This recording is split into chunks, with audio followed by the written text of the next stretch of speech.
Rwanda, which is theoretically, nominally democratic, but is in effect and in actuality an authoritarian one-party state. That's who's keeping us on the straight and narrow legally.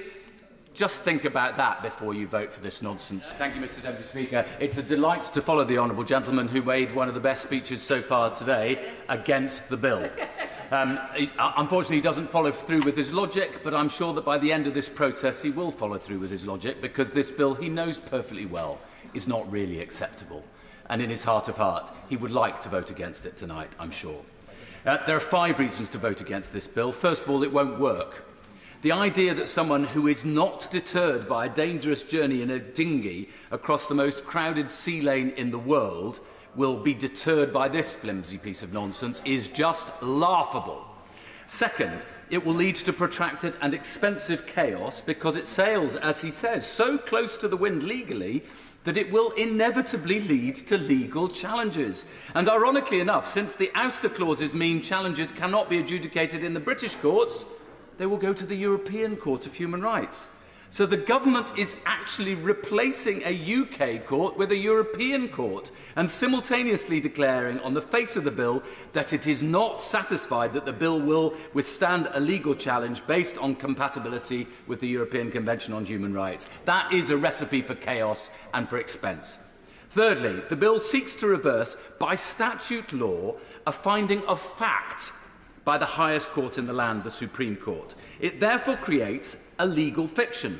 Its title, the Safety of Rwanda Asylum and Immigration Bill, gives the game away. According to the bill, Rwanda is safe, even if it isn't safe, simply because the government, through the bill, says it's safe. But declaring somewhere safe doesn't make it, of itself, safe. You can no more change reality by law or legal dictate than you can by mere imagination.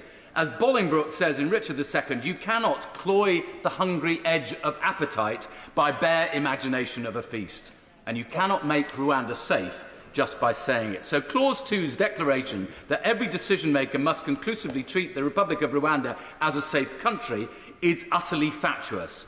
If Rwanda is, either now or in the future, in fact safe, the provision deeming it safe is, or will at that point, be OTOs or redundant. But if Rwanda is not now or in the future safe, that provision is self-evidently wrong in fact and therefore wrong in principle. So Clause 2 is either unnecessary or wrong, or both simultaneously. Fourthly, the bill establishes in UK law a completely new doctrine of the separation of powers, as the ouster clauses, which prevent judges and tribunals from supervising the conduct of ministers in operating the policy they have laid out in statute, put ministers above the law. It is not the sovereignty of Parliament that the bill asserts, it's the sovereignty of ministers. But fundamental to the rule of law is the idea that the Crown, or its modern proxy, the Executive, cannot act arbitrarily, even if it uses its majority in Parliament to declare that it can. That would be the worst form of Henry VIII Act, equivalent to Henry VIII's proclamation by the Crown Act 1539, which deemed that all the King's proclamations, even though they were not approved by Parliament, and I quote, shall be observed as though they were made by an Act of Parliament. Fifthly, now is not the time to undermine human rights and a rules-based order. The UK relies on foreign courts and tribunals being effective. We watch events in Ukraine and declare that the butchery in Bucha or in Mariupol is a war crime. Who do we want to adjudicate that? An international court. We rightly lecture China about human rights abuses in Xinjiang province and about abiding by the United Nations Convention on the Law of the Sea. We invoke Magnitsky sanctions against human rights abusers around the world. But how can we expect others to abide by the rule of law and their human rights and other treaty obligations if we abandon them? The member for Torridge and West Devon was right about one thing. He was wrong, incidentally, about 2004, because what we didn't do at that time was put in an ouster clause, meaning that ministers were free to do what they want. Those who think the bill should go further will get no help from this side of the House, in any of the parties on this side of the House, when it comes to committee and report stage.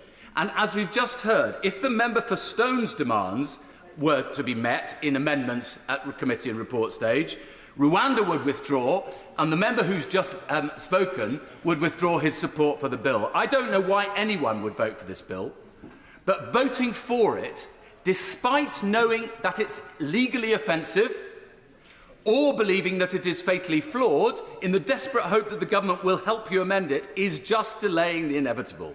Because the most extraordinary irony of all is that the Prime Minister has had to rely on the Rwandan government to tell him and his MPs that Rwanda won't accept any law that breaches international law.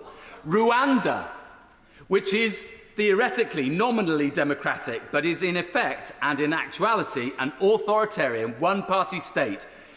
That's who's keeping us on the straight and narrow legally. Just think about that before you vote for this nonsense. Thank you, Mr. Deputy Speaker. It's a pleasure.